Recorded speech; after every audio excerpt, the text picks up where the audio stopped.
Welcome, ladies and gentlemen. Thank you for tuning in. My name is Henrik. This is Red Ice Radio. There is a video version of this program available at redice.tv and, of course, on our YouTube channel. So do make sure that you check that out and subscribe at youtube.com/Red Ice Radio. Well, we have something different for you, ladies and gentlemen, today. I mean, as you know, we are very interested in, ancient history, in old European, Indo-European, Indo-Aryan, if you prefer, traditions and these kinds of things. And we have with us on the line today, our guest is Acharya from Dharma Central. He's the author of the Dharma Manifesto, and I wanted to bring him on to talk about some of these, ancient links to the Vedic tradition, how it correlates to the European tradition or the Indo-European tradition, but also much more. We're going to talk about some of the things going on in the modern world as well. But thank you for taking the time, Acharya. It's great to have you with us. Henrik, it is absolutely my pleasure to be on Red Ice. As I said previously, I know that you are an extremely professional interviewer. I've seen quite a few of your shows, and it is my pleasure to be on your show. Thank you for having me. Excellent. So why don't you tell us a bit about how you ended up studying the Vedic tradition, and what was your path like, and that took you down this route, if you will? Sure, absolutely. I would love to answer that. Before I begin, however, with your kind indulgence, I would like to first just say a very brief prayer in the ancient Indo-European language known as Sanskrit. And again, with your indulgence, this will just take a few moments.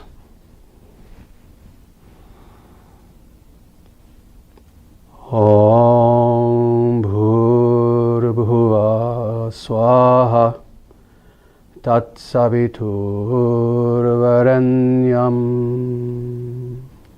Bhargo Devasya Dhimahi Dhiyo Yona Prachodhayatam.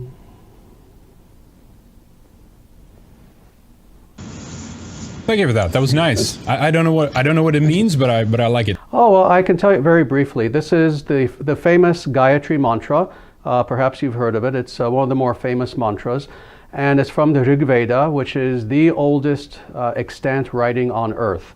It's at least 5,000 years old. And it is a prayer to the sun. It is a prayer in which we are praying both to the sun god, Surya, Savitur, in which we're asking for his blessings, and we are asking the sun, the light of the sun, to illumine our minds. It's also known as a metaphorical prayer to God as well, where we are asking God to illumine our minds with wisdom. So that's what that is. It's one of the most ancient prayers and mantras on earth. Yeah, tell us what led you to, I guess, start to investigate the Vedic tradition, or what got you in that path to begin with? Sure, okay. Well, for myself, I was born and raised in New York City in the 70s and the 80s, etc. And for myself, I'm 100% of European ancestry. My father was Italian, my mother is Spanish. Despite that fact, however, I always found myself interested in various cultures of the world. And at a very young age, I'm not sure exactly how old I was, maybe 7, 8 years old, I had a profound experience of my own mortality, where I began to question what was the meaning of life. And always having an inkling, even at a very young age, that there was much more to simply this material world, I began searching. And then finally, at the age of approximately 10 years old, I began reading the various scriptures of the world. Even at that age, I understood that, well, if I wanted to know truth, that meant I wanted to know God. And if I wanted to know God, well, where better to look for God than in all the various scriptures that purportedly speak about God? So I began reading, first beginning with the Western tradition, the Old Testament, New Testament. I went on to read the Quran at the age of 10. I didn't find it inspiring in any way whatsoever, so I quickly discarded the Quran. I went on to read various Buddhist works, the Tao Te Ching, various other works like this, a little bit of philosophy, some German idealist philosophy. But then finally I read the Bhagavad Gita. And the Bhagavad Gita being the most important Vedic scripture, I decided to read that as a representative of what people commonly call Hinduism. And that was the book that impressed me more than anything. When I read the Bhagavad Gita, I felt that I finally found what I was looking for. And that was truth with a capital T. That is philosophical truth, not just sectarian speculation, but rather something that was highly philosophical. And from there, I went on to begin reading other works, for example, Upanishads. I tried reading a very old translation of the Rig Veda itself, maybe when I was still around 10 or 11 years old. I then went on to read secondary sources on Vedic religion, spirituality. I then began practicing, at first on my own, practicing yoga, meditation, pranayama, various mystical pursuits like this. I then began taking yoga classes, studying with some very well-known yoga teachers at the time in the 70s, Dharma Mitra being one of them, who is still alive, very well-known person in the New York area. Swami Bua was a person I studied with very early on. Again, I must have been maybe, I'm not sure, 12 or 13 when I first met him. And he was an interesting person, Swami Bua. He was an Indian Swami living in Upper Manhattan at the time. And he taught yoga in his apartment. And again, I was 13 years old at the time. And back then, he claimed to be about, I think, 120 years old. And and he seemed it, actually. If you were to meet him, he did seem like a person who was ancient. But in any case, from there, I went on to then begin practicing Vedic spirituality in a very serious way. A few years after that, became a monk. I lived in ashrams in 3 continents, America, Europe, in India, where I visited there twice and lived in ashrams. I was initiated in 1986 as what is called a Brahmana, that is a Vedic priest, by my guru in India. Then I came back to the West, and after living the life of a monk, and again, very orthodox celibate monk for approximately 8 years or so, then at that point I decided to pursue my education. But that's what got me interested in Vedic spirituality, was the classic search for truth, the classic search for wanting to know what is the meaning of life. Yeah. Oh, yeah. Been there, man. That's what drove me, of course, to start the radio show. And I've always very much interested in the deeper questions, and I always have an appreciation for that. And I think that to a certain extent, the further back kind of into the record we go, somehow the closer we get to some kind of authenticity. I don't know. We could talk more about that later. But tell us about how were you treated as a European then when you came down to India and everything? Was that easy for you? Was that difficult? It's interesting. It was mixed. It has been mixed. It is still a mixed experience to this day. On the one hand, Indians are extremely welcoming. However, you need to really gain their trust in order to experience that welcome.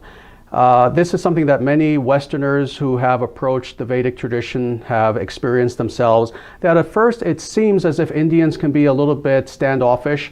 The reason why, of course, is because they take their tradition very seriously, and they want to make sure that, well, if you claim that you are interested in the Vedic tradition, you're not just some drug-fueled hippie just kind of doing spiritual tourism and going to India to just kind of have out-of-this-world experience and then you just leave. They've had too many experiences with Westerners like that, the hippie crowd. Instead, of course, what they want to do is make sure that you are indeed the real thing, that you are searching for truly authentic spirituality. As soon as they see that that's the case, you're fully embraced. And again, my experience, for the most part, has been quite good. To this day, while the vast majority of my own students are not Indian, they tend to be Americans, Europeans, etc. I still work quite closely with the Indian community. I still have quite a few disciples who are in fact Indian Hindus. And again, it's been a mixed experience, but overall I would say overwhelmingly positive. So what was your experience like? You were for 8 years you were a monk, and then later on you pursued a PhD, you said. Tell us more about that.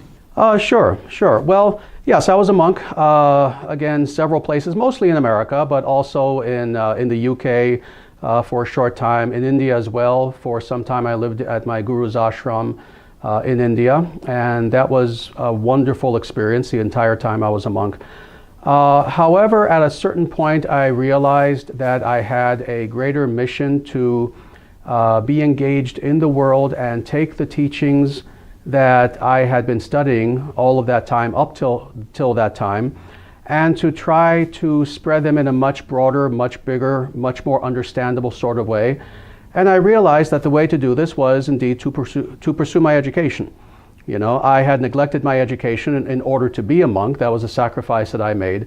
So I decided in 1988-89 to re-pursue my education. So I went back to college. I got my bachelor's degree from Loyola University in Chicago, having majored in philosophy. I then went to the University of Wisconsin-Madison, where I got my master's degree and then eventually my PhD. And the PhD itself was in the Department of South Asian Studies, Languages and Cultures of Asia, I believe it's called now. They changed the name of that department. But I personally focused on religious studies, and then even more so, I focused on philosophy of religion. So that's what I decided to do. And interestingly, even though I did all that work of earning all these various degrees and all sorts of academic awards, you know, the entire time I was in college for the full 10 years, I didn't pay one penny. I was fortunate enough to have academic scholarships, academic awards that paid for everything. And despite all that, to the amazement of my professors at the time, I had no desire to be a professor, which is something that they could not understand in any way. My goal was not to be a professor. I had seen too many politics in academia, and very specifically, cultural Marxist, politically correct sort of politics where I knew I would not in any way, shape, or form fit in. So it was not my goal to be a professor. Rather, I wanted to earn the PhD so that I could then go on and teach sincere, intelligent, philosophically minded individuals about Dharma, about natural law, and to help to improve the lives of individuals, but then society in general as well. I've always been an idealist all my life. So my goal, quite bluntly, Henrik, is probably the same as your goal, and that is to save the world. Figure out what the hell is wrong with it, right? I mean, everything is upside down, and I can't figure it out. Why is it in the state it is? And people need to start addressing it fast, or we are, you know, on a slippery slope towards very bad things. That's very interesting. That's definitely something I do want to get into a little bit more later. Talk about the modern world and everything else, and the West in particular. What, you know, the path that we are on right now. Let's just cover some of the aspects of the book here initially, and why you decided to write the Dharma Manifesto. Tell us what it contains and why you wanted to write it. Sure. And it's an interesting story, actually. Yeah, this is the book here, the Dharma Manifesto. And the reason why I decided to write this book is because a book like it had never been written before. And let me explain what I mean by that. There have been certainly many political manifestos that have been written. You could say that basically today a new political manifesto comes out almost weekly. So many manifestos have been written. However, there has up to that time never been any sort of political treatise that attempts to explain what the political conclusions, the political philosophy of the ancient Vedic tradition are vis-a-vis modernity. So a book like this, again, you know, and I know because I did the research, had never been written previous to the Dharma Manifesto. And I knew it needed to be written. And this is the reason why. Everything that's in the book, everything that's in the Dharma Manifesto, but in addition, everything that fuels my own intellectual and spiritual pursuit is predicated upon the ancient. And more, not just the ancient in and of itself, but the ancient spiritual. So all of the philosophy and political science that is contained within the Dharma Manifesto is indeed based upon the most ancient ideas that exist in world history. However, when you read the Dharma Manifesto, it's not a historical book. It's not a book about simply, oh, what did these ancients believe in the past? It is a manifesto for today, for this exact moment. This is why it has a massive policy section where I talk about precisely how we can take the ideas of the ancients and make them extremely practical in the realms of economics and politics and social structure and governance, etc., etc.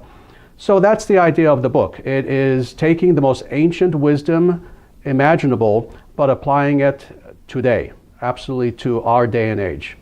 So that's why I wrote the book, because something like this had never been written. And initially, actually, interestingly, even though I had all these writings, I was somewhat wary about writing them, and it was actually the people at Arctos who asked me if they could read what I had written, and then they pretty much insisted that, yes, this needs to be a book. This needs to be a volume that people can actually read. So at that point, I gave them the writings, and I left it up to them to create the book for me, and I'm very grateful to Arctos that they had the faith to put this book together, the Dharma Manifesto. And let me just say, it's been very interesting. The book itself has had an impact bigger than I thought it would have at the time. I thought it would take longer for it to have the impact that it has. But apparently the book has been read by many, many, many people throughout the world, including the people who count. And that is people who are in very high places, people who are very deeply involved in serious politics, not just political speculation on the internet, but real people who are advisors to important politicians and people like this.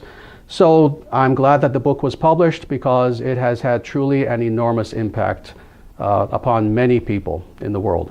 Sounds a bit like, you know, the ideas that you present are not that they're incompatible, but usually when you go into, you know, ancient spirituality and things, that doesn't kind of at all correlate to what we're doing today to a certain extent, or that you can somehow apply this to, you know, to better things in our day and age. But let me just read the first sentence here on the book on Amazon. It says, the Dharma Manifesto is a call to action for those who seek a form of social and political action that has a firm spiritual foundation, but which also challenges the prevailing social and religious order in the postmodern West.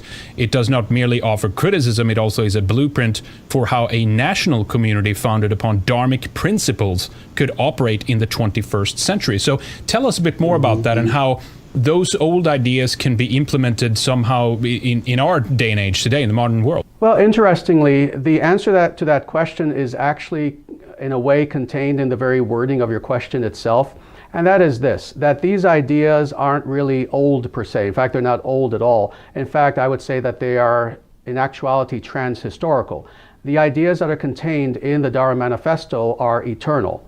They are ideas that pertain to human beings regardless of the time frame that we're talking about. These ideas are as much true today as they were 5,000 years ago, 50,000 years ago. They will be as true 50,000 years from now. And the reason why this is the case is because they are predicated upon dharma, upon natural law, upon laws that are there inherent in the very structure of the cosmos itself. So this is basically something that is akin to science, but in the spiritual sense. These are principles that are provable, that are demonstrable, that are replicable. They are ideas that are extremely logical. And this being the case, these ideas being so philosophically powerful, of course it has to be the case that they can be translated into modern times as well. So that's the idea. Basically, is to take these ancient, really eternal ideas that humanity in the highest, let's say, examples of human civilization that have existed throughout history, ideas that these civilizations have cherished, but which we today have abandoned. The idea is to reestablish these ideas. That's very interesting. So tell just exactly what is Dharma then? Let's just begin at the base level of this thing. What does the word mean? Well, first of all, Dharma, of course, is a Sanskrit word. It is a word that is not easily translated into English or any of the modern languages, actually. However, interestingly, almost all the ancient languages had equivalents for this word Dharma, but again, modern languages don't. If you needed to translate it into English, you could say Dharma means natural law, the natural way, the natural order. So the idea of Dharma is essentially this, and I'll try to state what is actually a very deep philosophical concept. I'll try to state this as briefly as I can.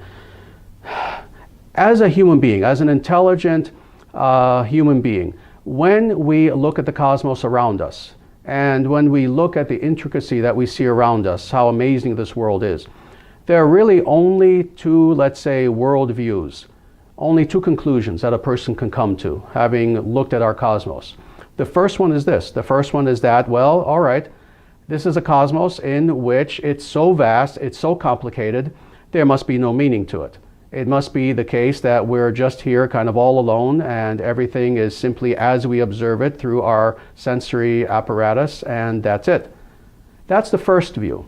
The second view, however, is this, that when we look at the cosmos around us, what we can see is the harmony that is there behind the seeming chaos, behind the diversity that is there. What we can see is that there is indeed an intelligence that is there behind the cosmos, behind the senses, what can be seen with the senses, and that more, there is a natural law that is there that is discernible by human beings who have the intelligence and the wisdom to discern what those universal laws of nature are, those eternal laws of nature, and more, not merely to be able to discern those, but to then live by those laws in such a way that we as individuals, but then all of society prospers, has health, has happiness, has meaning, etc.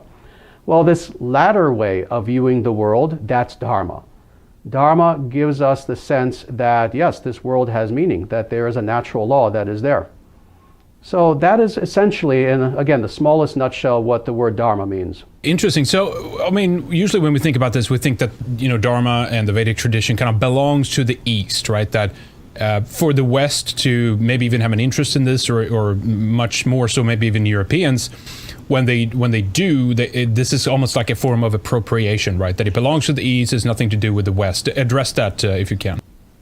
Sure. This has been one of my personal frustrations for a very long time, actually. The idea that the concept of Dharma is quote-unquote Eastern or Indian or Asian, etc.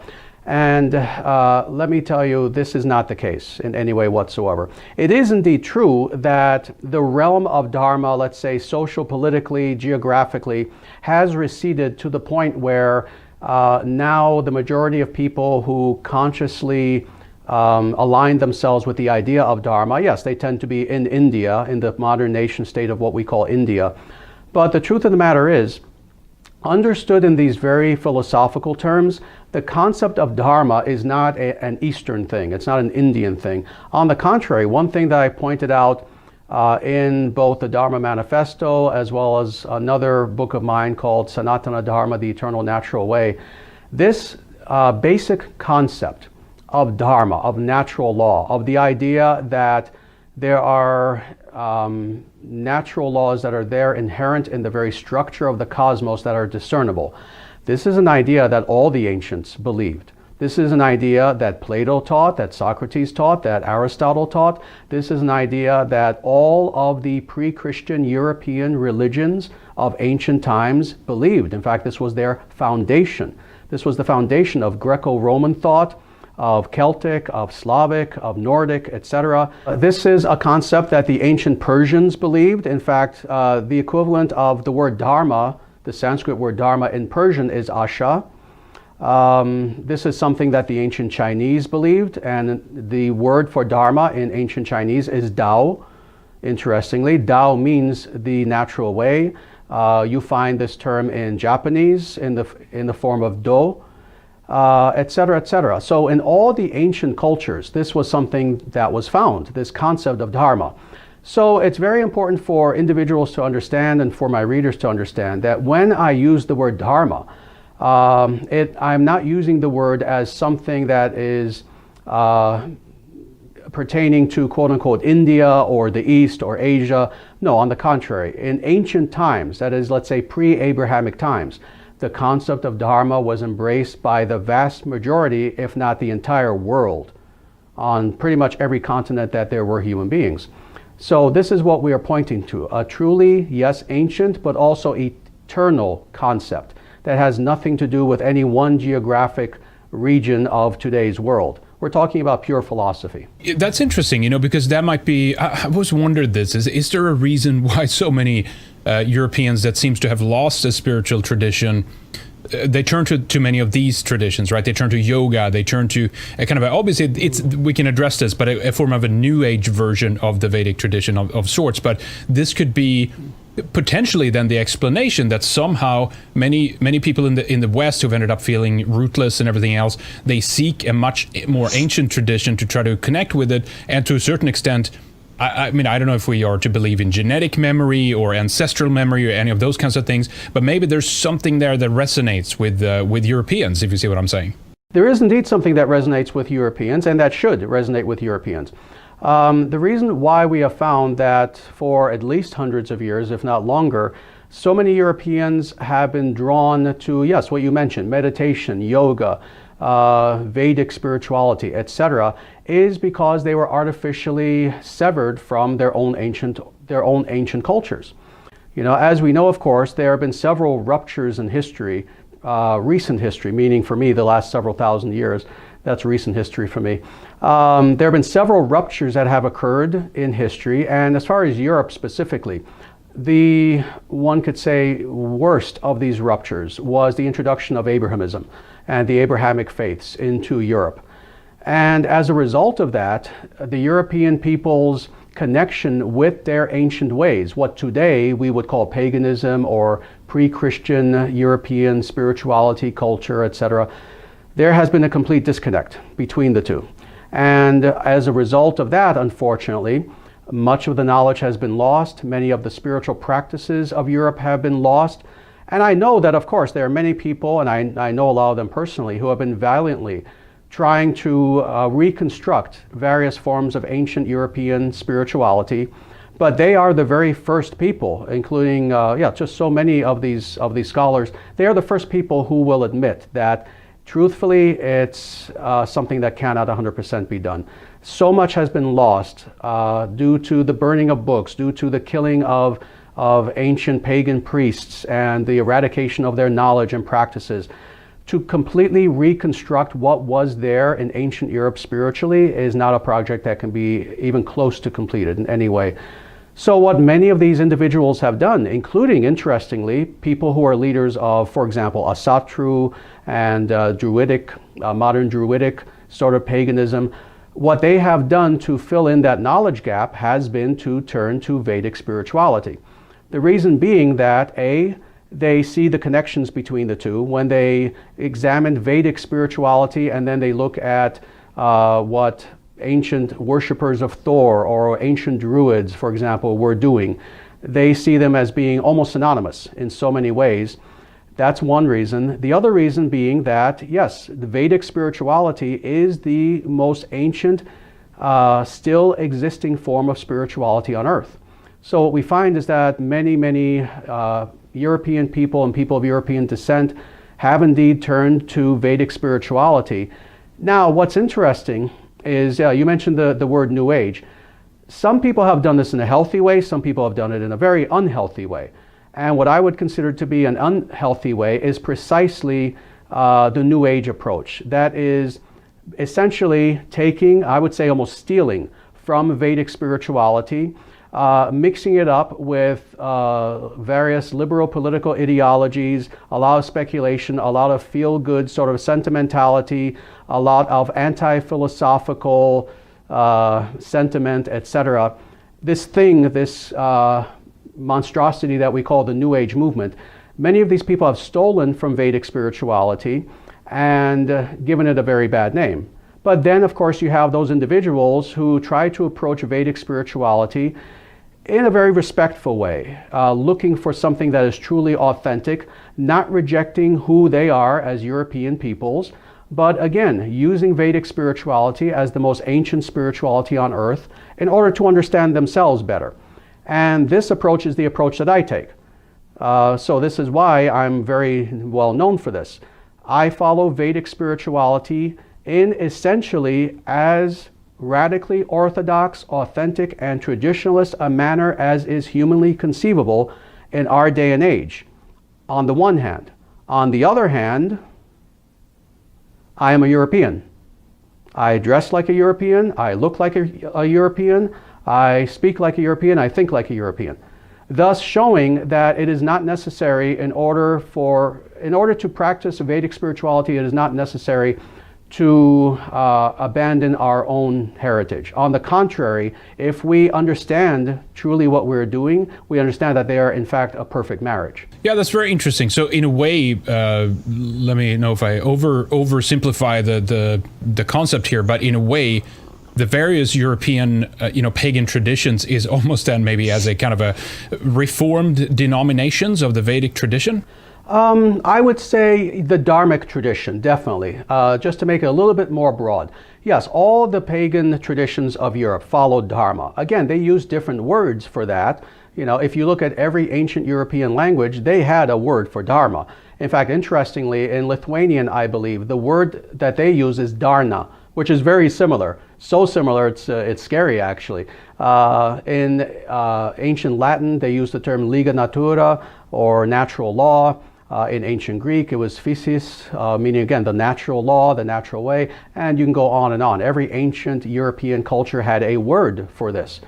So, again, I wouldn't necessarily call the European religions, let's say, subsects of Dharma. No, on the contrary, they were all following Dharma to the very best of their ability.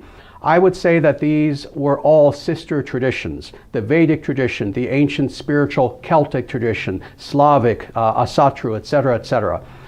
These are all simply various, let's say, ethnic and linguistic expressions of this one world view known as Dharma or natural law, whichever you want to call it. So do you think that they developed maybe their own unique instances, let's say, or their own little, obviously language has transformed, and when language transformed, even thought transformed. It's been shown that this is kind of difficult, but it seems that maybe the geographical separation over time created nuances and variances. Would that be correct, do you think? Absolutely, yes. I think you stated it perfectly. That's what I would absolutely agree with.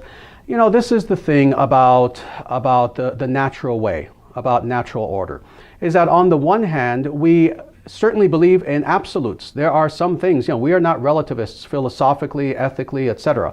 We believe in absolutes on the one hand, philosophically. But then on the other hand, we have always believed in a diversity of, let's say, cultural expression. Thus, this is why, if you look at the very history of Europe itself, you have the English people versus the Irish people versus the Russians, the Rus. You have, again, so many, really hundreds of various tribes, all of who are united in some ways, including, especially in ancient times, by their common worldview. But at the same time, they were allowed to have distinct cultural expression in accordance with their tribal makeup. So this is actually a very logical way of bringing about a type of unity, a type of harmony with diversity within it. So this was a very logical way, a very rational way of seeing things and of having societies. So this has always been the case. This is also a part of Dharma. The idea that, yes, there are certain commonalities. The commonalities are upon the things, the points that are of importance. So again, that is philosophically, generally, spiritually. But then different peoples will have their own kinds of foods that they like. Different people will wear different kinds of clothing, will have different sorts of artistic, aesthetic expression, etc.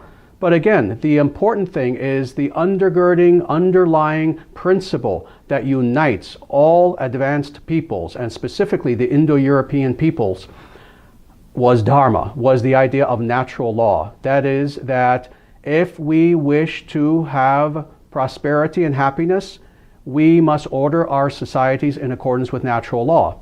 And then, if we do not do that, if we do not have our societies governed in accordance with natural law, we have degeneration, we have destruction, we have the destruction of civilization itself. This was the common understanding of all ancient peoples, and especially the Indo-European peoples. This liberal appropriation then of this tradition must be very difficult for you to see. That, I mean, why would you say that these New Age people, they don't have a right to this tradition, because they certainly don't believe in a natural law, if you ask me? What do you think? Oh, I agree. They don't have a right to it. That's why I've said it is precisely a type of theft. It's not something they believe in. The New Age movement, more than anything, especially in America, I assume this must be the case in Europe as well, but especially in America, the New Age movement is essentially 100% a business. It is something that exists for commercial interests alone. There is no New Age so-called leader or teacher or healer who doesn't do so as a business. In fact, I've stated this, that interestingly, people who are sincere and authentic Vedic teachers, we begin nonprofit organizations. I have a nonprofit organization. New Age leaders, on the other hand, they start an LLC. They start a for-profit corporation, and that is almost without exception.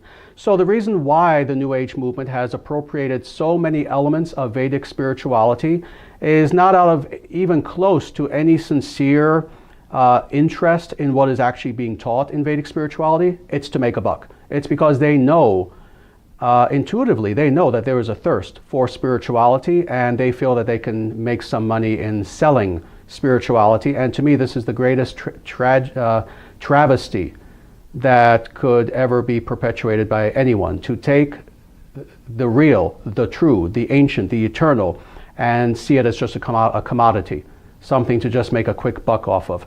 I can't imagine anything more horrific than this. Yeah. It seems to go in line with, the kind of commercialism that we have, and the very things that has made us ruthless to begin with. That same monster, that same mechanism, that simulacrum, if you will, has also attached itself to these kinds of traditions to almost offer us a continuation of more of the same, basically, while we at the same time think that it offers something which is real and genuine, right?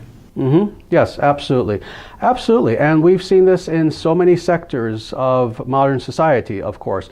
We know that the entire media, that the entire, especially film industry, Hollywood, is predicated upon this idea that, in a way, intuitively, they know what people are really searching for. What is it that people are searching for? They're searching for truth, they're searching for adventure, they're searching for meaning, they're searching for love.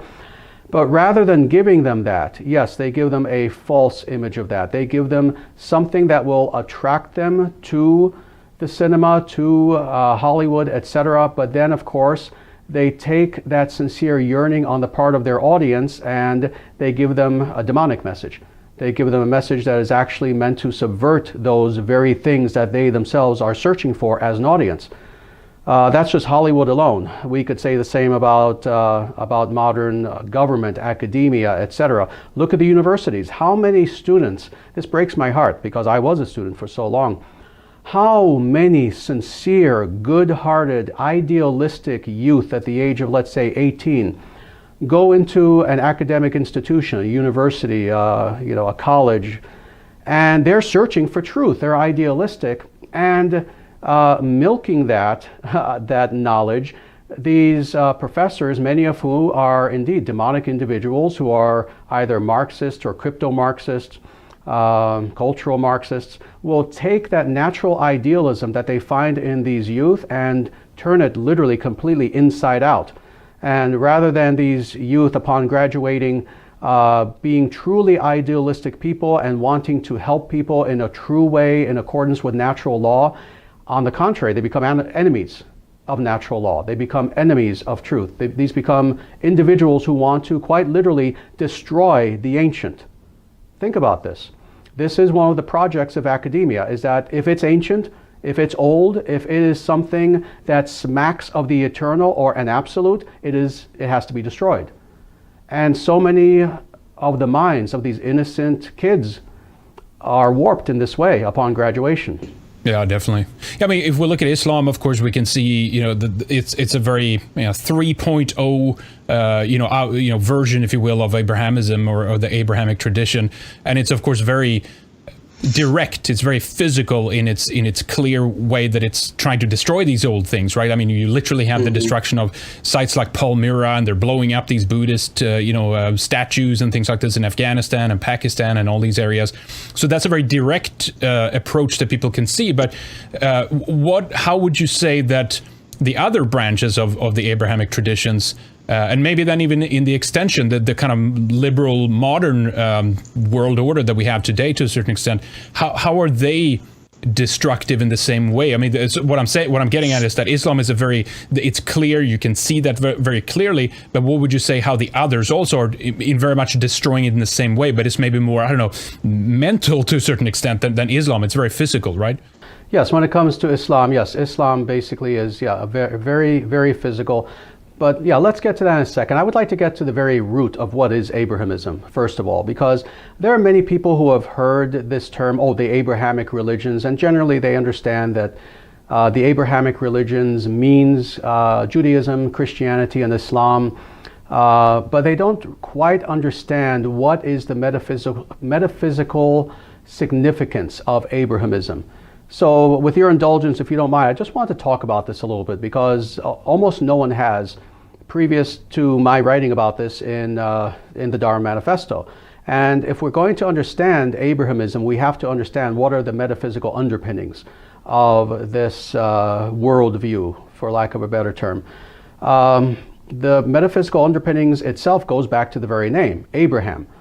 4,000 years ago, roughly, more or less, there was an individual who came upon the scene whose name was Abraham, and he brought about one of the first of these what I call ruptures in history, where the entire ancient world had been going in one direction, but now Abraham comes upon the scene and suddenly the world is going in a radically different direction. But the question is why? And again, there are metaphysical reasons for why this is the case. Abraham, as we know, for those individuals who are conversant with the Old Testament and his story, and I'm going to make this very brief, when he traveled from Mesopotamia, which originally was indeed a Vedic city, a Dharmic city, when he himself traveled to the Levant, to what today we would call Palestine or Israel, something very interesting happened. He encountered a being in the desert. And this being, individuals who follow Dharma would consider to be what we call technically in Sanskrit an asuric being. This was a demonic metaphysical entity that has many different names. El or Yahweh. Later in Islam, this being came to be known as Allah. It's the same being. But when Abraham encountered this being, again, to make this very brief, this being made a covenant with him. This being made essentially a business deal. One of the first demonic business deals in history with Abraham, where essentially he promised Abraham worldly wealth. Essentially he said, all of this land will be yours, you will prosper, your sons will prosper, and for generations to come, the world will be yours if you do one thing, and that is worship me. Well, followers of Dharma consider this, again, to have been a demonic being. And what was introduced at that time was several things that did not exist in history. First of all was the idea of, to state it theologically, anthropomorphic monotheism. That is the idea of the divine being a very petty God. So what do we find? We find for the first time in history the concept of religious war. Now, interestingly, previous to Abraham, there was no religious war. There were wars between religious people, but the idea of, oh, we have our religion and we're going to conquer your people with the idea that our God wants you to convert to our religion, and if you don't, we will kill you, that did not exist previous to Abrahamism. So what we find throughout the Old Testament is indeed the bloody history of the Old Testament, of the ancient Hebrew people going from place to place throughout the Levant and quite literally slaughtering people and taking over. Well, we find the same mindset in early Christianity. And with Christianity, I have to make a very important distinction because Christianity is a very interesting thing. Personally, I find a lot of inspiration in the person of Jesus, in his teachings, in his life actions, etc., his personality, his characteristics. I consider Jesus to be someone himself who actually rebelled against Abrahamism. If you read the New Testament, which I have many times, I've actually studied the New Testament under some of the world's best theologians and theological professors. If you read the New Testament, it's obvious he was rejecting Abrahamism. He was rejecting the Jewish religion. He was rejecting the worship of Yahweh. And in fact, at no time in the New Testament does he refer to the God who he worships in these Old Testament terms. Rather, the only term that he uses is Abba, or Father. So I consider Jesus himself to have been someone who rebelled against Abrahamism. His reward was, of course, that he was killed, he was crucified. And soon after, his movement started to veer toward Abrahamism again, especially under Paul. That's why I make the distinction between Paleo-Christianity versus Pauline Christianity. So when it comes to Christianity, it's kind of a mixed bag. It's mostly Abrahamist, but its root core is not. The teachings of Jesus are dharmic. So this is why, for example, you have such phenomena within Christianity as the ancient mystics, the Gnostics. You have individuals like St. Francis, who you look at these people, these are obviously not Abrahamists, but at the same time, the mainstream churches always saw these people with suspicion. So again, Christianity has been a tradition that has been schizophrenic, that has actually had two trends within it. The main core has been Abrahamic, but then you have that mystical realm that is non-Abrahamic. But now when it comes to Islam, yes, Islam is one of the tail ends. I wouldn't call it the tail end of the Abrahamic tradition, but it is one of those. And what Islam is, what I have termed it, has been Old Testament religion on steroids. It is the idea of world conquest through the sword, the idea that, yes, it goes back to a very fundamentalist sort of Abrahamism, where essentially you convert to the worship of our God, this Yahweh, who in Islam they call Allah, but is the same being, or you die. That blunt, that simple, that black and white. So what we find in Islam is indeed the tail end of let's say, the devolution of Abrahamism, and seen in very stark form. But yes, again, all three of these traditions, Judaism, let's say mainstream Christianity, and Islam, all of Islam, I include Shia among this as well, and Sufi among this as well. These are all Abrahamist, and they are in every way the literal opposite of every other ancient religion on earth, what I call the dharmic. So essentially, just to sum this up quickly, you have the Abrahamic religions on the one hand. On the other hand, you have the dharmic religions. And when I say dharmic, I mean not just Vedic and Buddhist, not just Vedic and Buddhist and Jaina. I mean also the ancient European religions. I mean all of the nature-based natural religions of the world. You have all of those on the one hand versus the Abrahamic. And the history of the last 4,000 years has been essentially a 4,000-year war between Abrahamism versus the natural way. And obviously for the last 4,000 years, sadly, Abrahamism has been winning dramatically. That is about to turn around, however. Yeah, definitely. That's very, very interesting. You know, I want to hear more about this. I want to put this in context to, you know, what we're facing now in modernity. There's so many things happening, from, of course, the spiritual crisis that we're going through to the refugee crisis and all these kinds of things that are happening now at this point. It's a global upheaval, basically, and you have, wars on top of that. So there's much to discuss here, and I definitely want to go into detail in the second segment. But before we do that, let's just plug the websites a little bit, Ачария. And I want, of course, you again to mention to people, the viewing audience and the listeners, how they can get a copy of the Dharma Manifesto. Where's the best place to go? So please go ahead and tell us about that. Sure, definitely. Well, thank you for that opportunity. Our main website, and we have many websites actually, but our main website is dharmacentral.com. And Dharma Central is a purely spiritual website. You can find most of my books on there. So yes, that's definitely our main website. In addition to that, we have another website that is called dharmanation.org. And that is more of a political website, and that website is especially tied to the Dharma Manifesto. The Dharma Manifesto is available everywhere. The publisher is Arctos, which is a wonderful publisher. I've been extremely happy with them. They've been great to work with. So certainly you can get it on their website, but it's also available on Amazon, on barnesandnoble.com. Essentially, if you Google the Dharma Manifesto, you'll find one way or another to find it and buy it. If you would share something, one last thing here in the first segment of, let's say, people who are maybe tuning into the show, they're concerned about the state of Europe, of the European man, the Western world right now. We're under attack in so many different ways. Tell us about why you think they would find your book interesting, if you can. Sure. Well, for several reasons. First of all, it explains the very root causes for why Europe has been, for the last roughly 2 years, 3 years, experiencing the tremendous crisis that it has been. But more, it gives very specific policy solutions for how to how to eradicate these problems.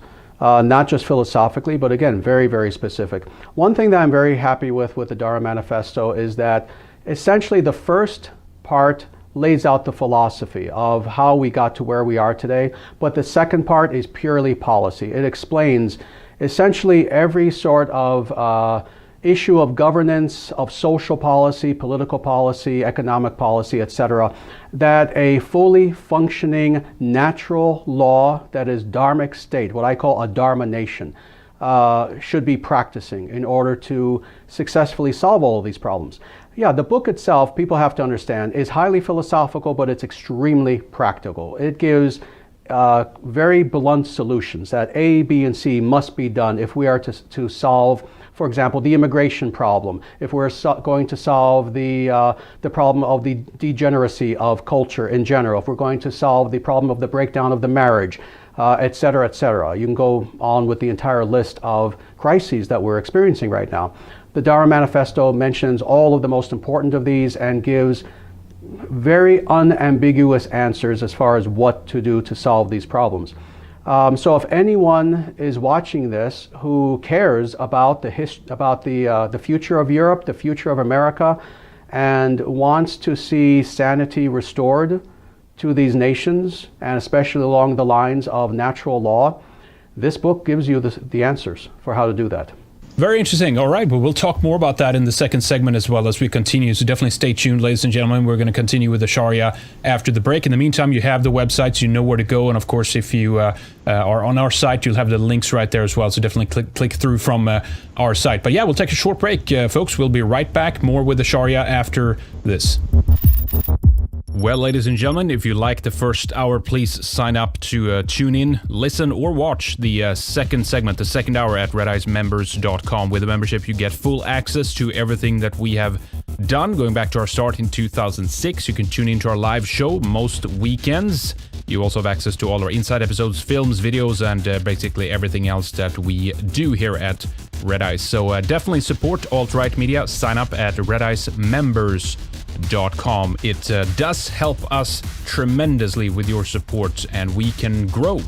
We can bring on more people, more reporters, we can cover more, and we can ultimately bring you more truth and a sharper spear in the fight against globalism. So definitely do support us. redicemembers.com. This Sunday we'll be doing another live TV show, Weekend Warrior. Don't miss it. Call in, join us in the chat. On Saturday we'll be doing some coverage of the Patriot Rally in Berkeley. We're not going to do that live. We have reporters on site that's going to be gathering material for us. So probably towards the end of Saturday evening we'll have something for you up on redice.tv. So heads up on that. We'll see you on the other side of the break. Thank you so much for listening or watching.